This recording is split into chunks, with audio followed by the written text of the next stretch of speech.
The Rebel Pro in custom scheme is going to wrap up in this video. Let's get started. We got lots to accomplish. This aircraft is coming along amazing. All right, last video we finished up with our wing wiring, which is all done. And in the meantime, I started doing a couple things here. Number one, I started tracing out our location where our flush mount for our gear controller is going to go. So that's installed. The other thing we did was, before I wrapped things up last night, I glued the UAT mount in. Now the glue job's a little bit ugly. I just wanted to make sure it didn't go anywhere, but we're going to touch that up and paint it black so it'll disappear. So that's nice and solid now. I did that because I wanted to have it solid for today and not have to glue it and wait. And the other thing I did was make a template for our tray. So the template has a bit of an angle to it. You can see there because it's got to fit in kind of that area there. But the template works perfect. So now we've got a design for our main Bluetooth tray. All right, so I think the first thing I'm going to do is cut this guy out and get a coat of primer over top of it so we can let that cure, and we'll cut that out of some aircraft plywood. All right, so we've got our tray cut out of wood here and just mark the underside with an arrow as to which way is forward, so it keeps it simple. So that's good. So before I start cutting this, I want to get my vent system done. The vent system in this plane is going to be quite simple. We're just going to put the vent on the side right here, and the vent line from the tank, what we're going to do, it's on the top there, is we're going to just wrap it around the tank and then come straight down to the vent line. That wrap helps with preventing fuel from coming out of the tank. All right, we got our vent line run. I actually ended up putting it right in the middle of the fuselage, which is perfect. You can see the clip above the tank. So our line comes out of the tank, loops around and down to the vent line. So that will work great for keeping the fuel in the tank. So next thing we're going to do is we're going to cut out our opening here for our flush mount for the gear controller.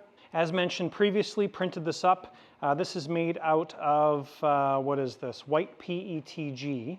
And the back plate here is perfect for the template. So I'm going to use my Dremel, cut this guy out, and then we will see how this fits. All right, so we got our cutout done here, and our flush mount fits in there perfectly. So we'll take some rubbing alcohol now, clean up the paint, and we need to put some backer in for our screws that hold everything in place. Okay, so our tray is installed here, and if you look at the very back of the tray, you can see two panhead screws. Those are fixed to the wood that we mounted on the side of the fuselage. And then you can see here our tray is slotted. So the point of that is the tray slips into place, and the back two screws you don't have to do anything with. These front two screws, you remove them to take the tray in and out. Now the point of all this is when the tray is installed, if you need access to it, it's going to be fairly easy to get access. You undo these two front screws and you can just drop the tray down and have access to everything. Now our wires were running basically to the front of this section right here, so we will be able to have the tray sitting about there to do any service or anything on any items. All right, so we've got our main board kind of organized here. Put the fuel pump on the front of the board, hanging below the board, which is going to work great. Obviously put our through fitting, Cortex, central box, GPS 2, the R3 is our on-off switch, the Rec 7 is our primary receiver, and then we're also going to have a clone mounted here. I'm not entirely sure where the clone's going to go yet, but we'll figure that guy out as well. So this is our basic board layout. We're going to have a hush box over top of the Cortex, so we're kind of planning for that with our wire leads, and I think that's going to work out just perfect. So I think we're going to pause this stuff for a little bit, and we are going to move on to the front retract. Now the front retract still needs to be mounted. We didn't do that in the last video. Now the way we want to do this is the gear needs to go in from the bottom like that. But I think what we're going to do is we're going to get the leg installed and we're going to get it all lined up on the top.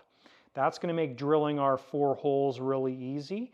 And then we're also going to be using Allen keys and bolts versus the blind nuts. So we're still going to install it from the bottom. Our Allen head screws are going to come in from the bottom, and we're going to have a bolt holding that guy on the top, and that is going to work very well, I figure. So we're going to get our gear leg mounted on here first, probably get our servo installed, get all that stuff figured out, and then we'll work on mounting this guy into the fuselage. So we got our front gear all set up here. This is my preferred setup, so I like a ball joint on the leg side and a clevis on the servo side. Works really well. We've put a piece of carbon over top of our rod and using a metric clevis, and this is all good. Obviously flat spotted our pin. Now on the nose here, I just do flat spots on one side. The nose is pretty straightforward because you've got these, the pin's already flat spotted for your actuation arm, and so all you do is just line your leg up to 90 degrees offset and cinch those guys down, and then that marks the pin for you just like on the mains. So this is ready to go. We're going to get this lined up in the fuselage now, and we'll get our 4 bolt holes drilled in this. Okay, so we got our front gear mounted. Took a little bit of time with this. Had to do a little bit of modifications here. Opened up this spot right there so the arm would clear. Had to add a little bit of cutout at the back, about ½ an inch or so back there. But the landing gear worked out good. So I'll show you guys a shot from the underside here. If you want to extend the gear.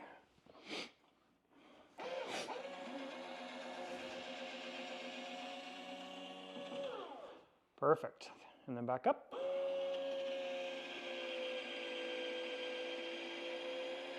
Awesome. So it's a nice tight fit everywhere. It's just open enough to allow the gear to come down, so it looks great. So with front gear done, we can do a couple things here. Number one, we're going to route our lines. And for our servo line here, we're going to do a plug-in. So I'm going to get this guy coiled up. And so we'll add a coil here, and then we're going to do a servo extension plugged in somewhere here. Going to try and avoid the sides, so that if we're putting a battery in this location, we have the option of putting the battery there, so we'll keep an eye out for that, but we're going to get that stuff finalized next. Okay, so next thing we're doing is installing our flush mount gear controller here.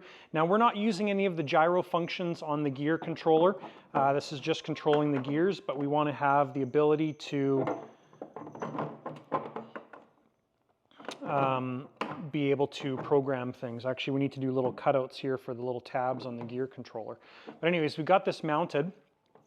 So this is going to be fairly easy because we can pull it up, put our connectors and stuff in, and then we can just get it remounted in there. Obviously, you just have to make a little bit of a space on the side for our plugins and stuff, but that's how it's going to work. And alternatively, you could unscrew it from the bottom and pull it out the bottom way if you needed access that way. But yeah, that'll work, I think, well. Okay, so we're working on kind of just the general wiring here, and I just want to show you guys the way we do these things. So we've got our Zycoy telemetry unit. We've got the data relay module here. Now the data relay module is going to be hidden. Now you still would be able to kind of see it, but what we're going to do is I've added a Y extension to this end here. So this is going to plug in the data port, and then what happens is we're going to have this plug sitting back here, just hidden, glued underneath, out of the way. So if you need to see anything other than what's shown on your radio, or you need to change anything, you can plug your GSU into this port right here, and you have the same control that you have with your controller. So part of our hidden / Bluetooth setup. And then our other end of this connector is going to go to the board, and that's the main board, and that's going to get plugged into a telemetry input. All right, so just systematically now working through things to get it plugged in. So we've got our Zycoy data relay module here, display. Just did all of our wire extensions. So we've got our pump right here. The pump is going to come forward through the board and then plug into the pump. And then we've got our telemetry side and our Y cable here. And then this is our throttle cable right there. So all that's done. We've gooped all of our connectors. Gooped our connector going into our telemetry unit, and this is pretty much ready to get installed. We're going to let the goop kick off a little bit, and then we'll tuck that in and stick it to the Velcro on the side of the fuselage. And from there, I think we're getting ready to install the board. Now, I'm not sure if the UAT should go in first or not, but I think we're probably going to do the tray first and then put the UAT in after, I believe. And then to do all of our connections up here, we just undo our screws, pull this guy out, and we can plug all of our gears and everything through here. Now this is, because everything's hidden, it's going to be fairly messy underneath there, but that's the whole point of all of this, is when you look in the fuselage, really you don't see anything. All right, so we're getting ready to put our board in and making sure all of our final connections here are done. So the way this is going to work is we're setting this up initially with dual path. Now the reason I'm doing dual path is just so we can get both receivers set up. But when the owner puts this on his radio, what's going to happen is this will be our primary receiver and our other receiver will be our clone receiver. So the way we set these up in a typical system like this is we've got ports E1 and E2 set up as specific ports. So E1 is an output port which goes to the cortex, cortex goes to the central box. E2 is going to be set up as an input port coming from the other receiver. The other receiver, E1, is going to come to this receiver, E2 is going to come to R2 on the central box. The reason we do this is so if the cortex fails, you still have signal coming to the central box through your secondary receiver, whether that receiver is a dual path setup as a second receiver or a clone setup. So what I've done here is we're pulling power from our port number 14, which is our gyro sense port, and that's where we're going to also provide additional power for the cortex. So we want to make sure that we're all set up and ready to put the hush box on. Now basically the hush box is super simple. It just slips over top of the cortex. So we're going to unplug these things. We know exactly where they're going to, so we're going to put these guys back through the ports where they need to go. Like that. And then now we can get them plugged in. So our power can go to 5. Our primary signal is from 6. And our signal in is on B on the cortex. So those guys are done. Now we'll take Trusty and we'll take a little bit of shoe goop, just pop it on our connectors here on the side, just a tiny little amount to hold it in place. And then our hush box is just going to slip right over top and just like that. Super simple. Now the point of the hush box is this. In some big airframes like the Rebel Pro here, you get resonance. It's not vibration, it's resonance that interferes with the cortex. It generally shows up as on the rudder channel. So if you're doing a run on the ground and you're throttling up, you'll actually see your rudder surface itself fluttering back and forth generally as you throttle up and down.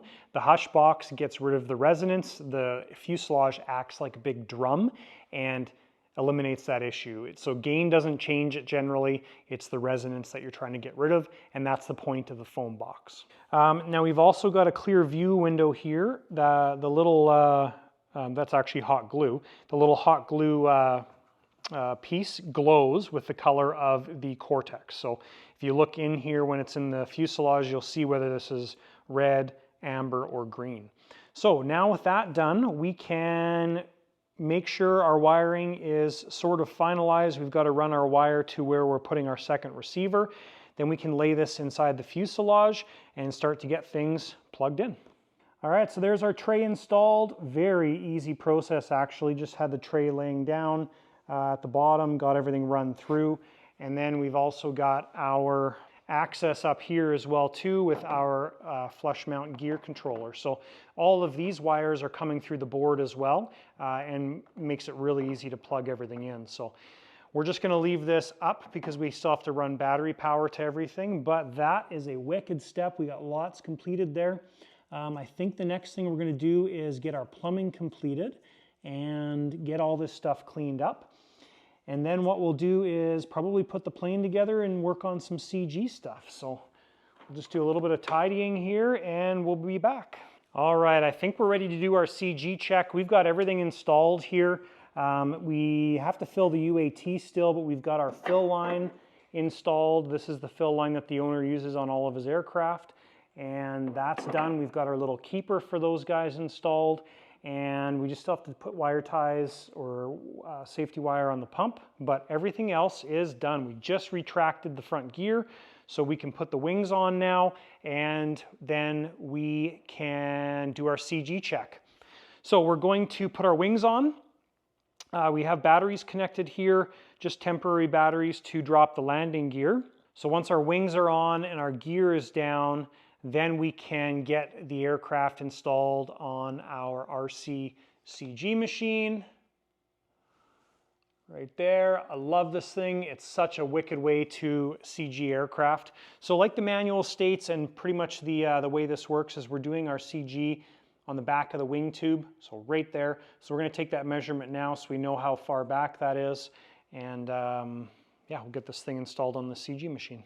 All right, so many people would say that we're a little bit excessive using the machine to balance a Carf Rebel. Well, the reason is, there's a couple of reasons actually. Number one, the battery requirements are quite specific as far as what we're putting in this plane. So the location means a lot instead of varying the battery weights. So one thing that the owner David does that I have started doing is basically using very similar batteries for all of his aircraft. Benefits of that is when you have a bunch of aircraft, you don't need separate batteries for every single aircraft. And we've got a huge range on this airplane. So maybe our CG works out having the batteries here. Maybe they need to be all the way in the nose. So that's essentially why we're setting it up on the machine. Yes, we could simply put a string line behind the wing tube and just do it that way.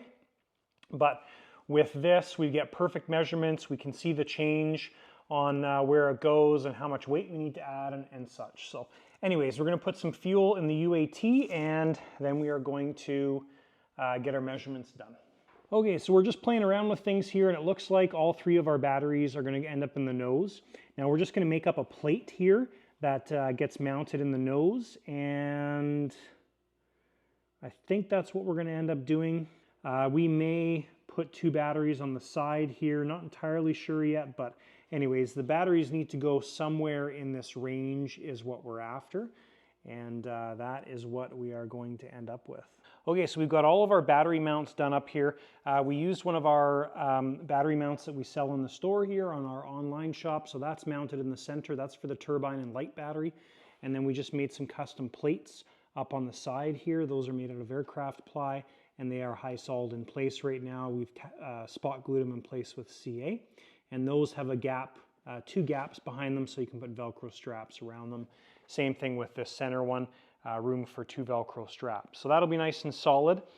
And then our front plug-in system here, we've got a plug-in on each side. I know they look kind of rough, but when we put our receptacle in there for our XT60 plug, they'll all look beautiful. And we've got the center one down there for the turbine. So that'll be a red one. Those will be black, and very, very straightforward. So that should work out good. We're going to let those cure a little bit, and next thing we're doing is we are going to make up our wiring leads. Now, the two receiver or main receiver packs that are going in these sides, those don't go anywhere else other than to the central box. And then we have a little split coming off for the landing gear, which is totally fine.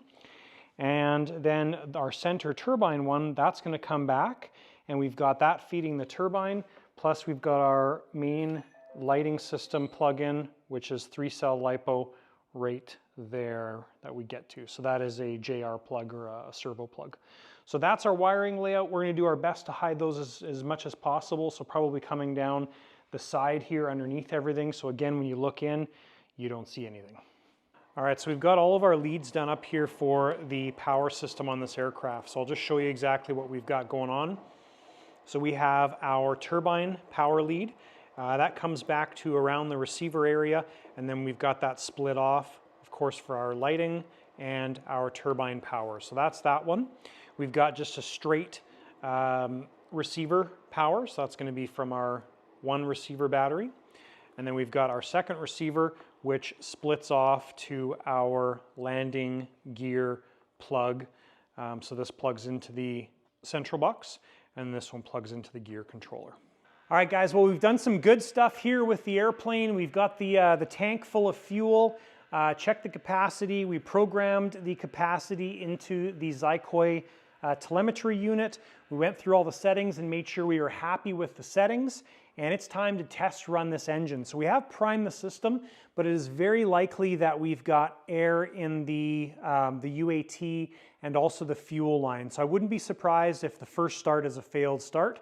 And like we experienced with the Super Bandit, it's going to suck through a lot of air as we go through that first start. So we're just going to take it a little bit slow at first and let it get rid of all the air. So just be aware of that. I'll put up on screen here what's happening while we go through the test run. Also, the restart's been turned on, so we'll check that as well too.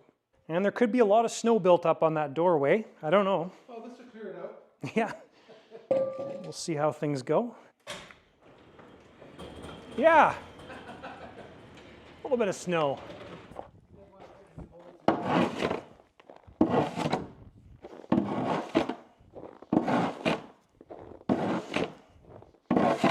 Yeah, we've been blasted with winter again yesterday and today.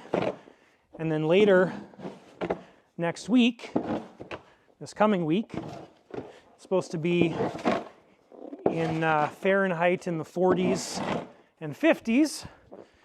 And in Celsius, we're supposed to be about +8. Brakes on. Oh, I thought we weren't going to make it, but it looks like we are.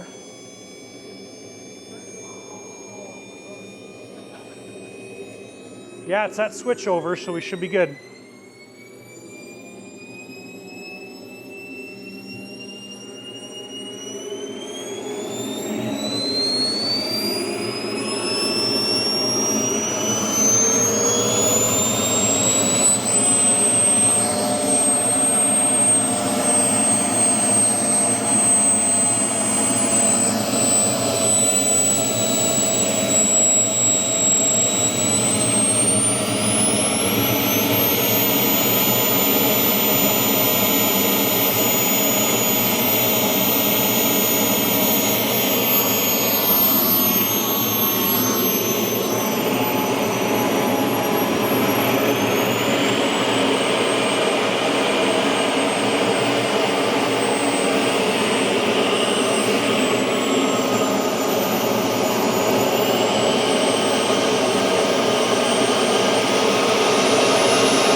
Okay, restart check.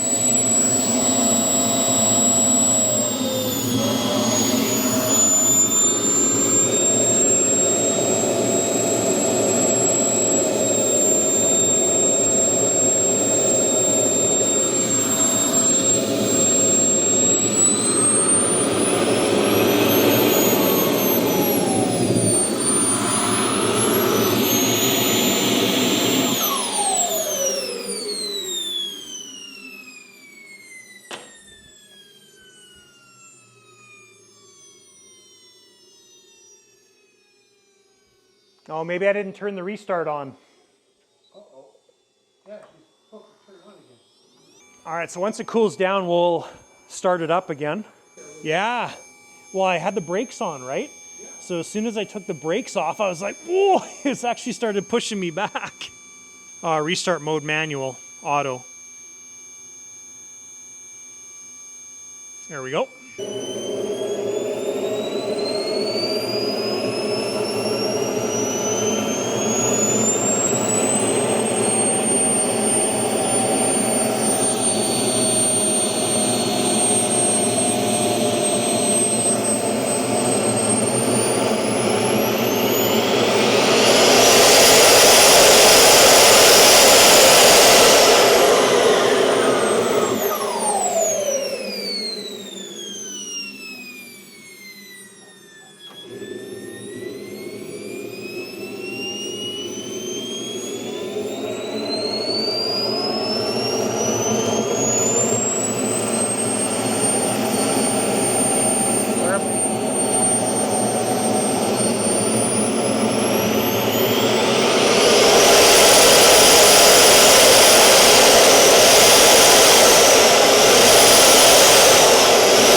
All right, so it's crazy cold outside, but the engine ran absolutely awesome. The first restart I tried to do, I had the restart mode set to manual, and I needed to put it to auto. So I did the auto thing on the second one, and that's why we did the second run and restart. Everything worked awesome. Engine runs beautiful.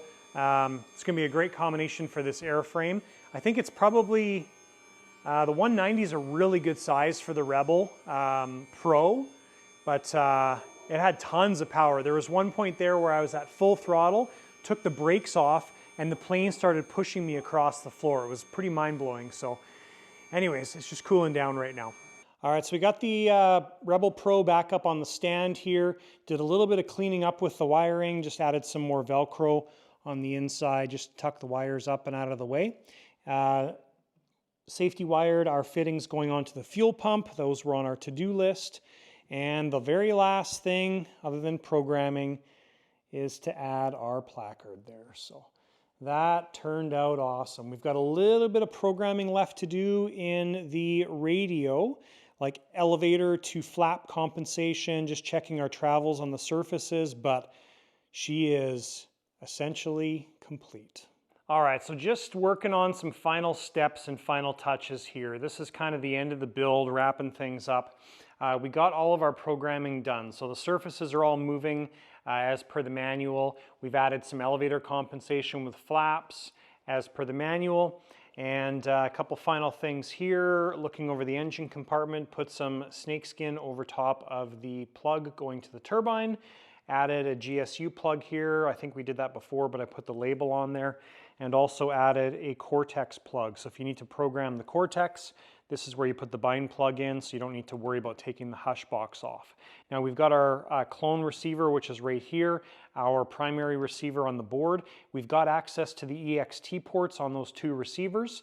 So in some instances, we would run an extension to allow access outside the plane, or in this case, right in this area. But because you can just reach in there and plug it in, that is good to go. So before we wrap this episode and build up, guys, I just want to throw it out there. We are thinking about doing a master class live here in the shop. It's going to be an in-person class. We talked about it a little bit on our live stream, talked about it a little bit during the first episode of the Carf Rebel Pro build. One of you guys had a great idea, and we actually had a phone call about it and a conversation. So what we're thinking about doing is a course here in the shop. You have to fly to Canada here, and it's going to be a paid course, obviously. And basically, it's probably going to be an entire Saturday, half a day Sunday. Everything's provided. It's all going to be taken care of, well organized. An amazing course. We're going to limit it probably to 8 to 12 people. So if you are interested in something like that, no commitments needed at this point, but shoot me an email, thelightersideofrc@gmail.com. I'll add you to the list. When we've got stuff sorted out and organized, you guys will be the first ones to get that information, and you can decide to register or not. So shoot me an email, thelightersideofrc@gmail.com, and we will send you that information when we've got it all organized. All right, so final CG and weight check here. We are done with this airplane. It is 100% complete, ready to go.